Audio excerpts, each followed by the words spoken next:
साथ में हूं वंदना सिरोही। खबरों की शुरुआत करेंगे बड़ी खबर के साथ। अमित शाह के घर पर चल रही महायुति की बैठक खत्म हो गई है। लगभग 3.5 घंटे तक ये बैठक चली है। इस बैठक में सीएम शिंदे, अजित पवार, देवेंद्र फडणवीस मौजूद थे और इस बैठक में महाराष्ट्र की सीटों के बंटवारे को लेकर चर्चा हुई है। कुछ सीटों पर ऐलान हो गया है, लेकिन कुछ सीटें बाकी हैं जिस पर उम्मीदवारों की घोषणा अभी तक नहीं हुई है। उसको लेकर मंथन किया गया। गृहमंत्री अमित शाह के घर पर ये महायुति की बैठक खत्म हो गई है। लगभग 3.5 घंटे तक ये बैठक चली है और इस बैठक में कई नेता रहे हैं, जिसमें सीएम शिंदे भी शामिल थे, अजित पवार भी थे, देवेंद्र फडणवीस भी इस बैठक का हिस्सा बने हैं। कमलेश संवाददाता इस वक्त हमारे साथ जुड़ रहे हैं। कमलेश, ये बड़ी बैठक हुई है, क्या जानकारी निकलकर सामने आ रही है? किन किन मुद्दों को लेकर बातचीत हुई है? क्या उम्मीदवारों के नाम तय हो गए हैं?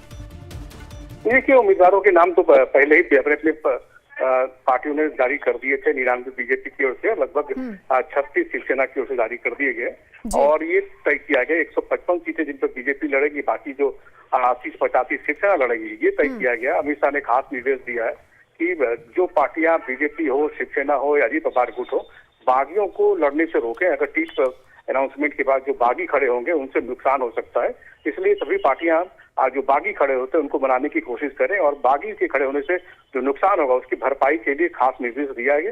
इसके अलावा कुछ सीट, लगभग 12 सीटें ऐसी है जो अदला बदली होंगी, यानी जो ऐसी सीटें हैं जिस पर एंटी इनकम्बेंसी बीजेपी के कैंडिडेट के खिलाफ है, वहाँ शिवसेना के कैंडिडेट खड़े होंगे। जहाँ शिवसेना के कैंडिडेट के खिलाफ ज्यादा एंटी इनकम्बेंसी है, वहाँ बीजेपी के कैंडिडेट खड़े होंगे। इसी तरह का समीकरण साधने की कोशिश की गई और 3.5 घंटे की बैठक चली है।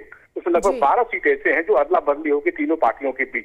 लेकिन खास बात यह है कि जिस तरह से बागी खड़े हो रहे हैं, आपने देखा कि आज ही एक खबर आई कि छगन भुजबल के बेटे समीर भुजबल ने भी बगावत कर शिवसेना शिंदे गुट के कैंडिडेट के खिलाफ उम्मीदवारी दर्ज कर दी है। तो उस पर पार्टी के अध्यक्ष के साथ साथ पार्टी के अध्यक्ष अमित शाह ने निर्देश दिया है, कहा कि इस तरह की जो वारदात होते, इस तरह की घटना होती है उसको रोका जाए, नहीं तो पार्टी को भारी नुकसान हो सकता है।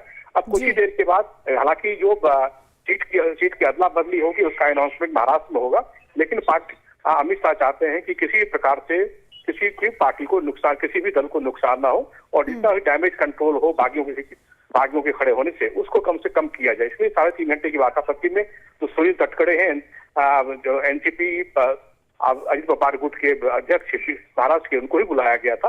उनको खास निर्देश दिया गया कि आप ऐसे सीटों को चिन्हित करें जहां जिन कैंडिडेट के खिलाफ एंटी इनकम्बेंसी है वो सीटें बदली जा सके।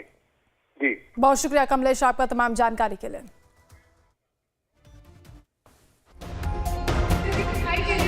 यहाँ आगे बैठी हैं श्रीमती सोनिया गांधी, प्रियंका गांधी वाड्रा, और पीछे बैठे हैं मल्लिकार्जुन खड़गे जी।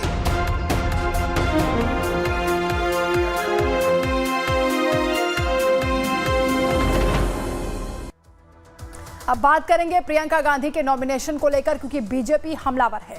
वायनाड में लोकसभा उपचुनाव के लिए प्रियंका गांधी ने नामांकन तो दाखिल कर दिया। नामांकन के बाद औपचारिक तौर पर प्रियंका गांधी की चुनावी दंगल में एंट्री भी हो गई है, लेकिन नामांकन के बाद प्रियंका गांधी बीजेपी के निशाने पर आ गई। असल में बीजेपी ने प्रियंका गांधी वाड्रा के नामांकन पत्र में घोषित संपत्ति को लेकर सवाल खड़े किए। इसके साथ ही कई गंभीर आरोप लगाए।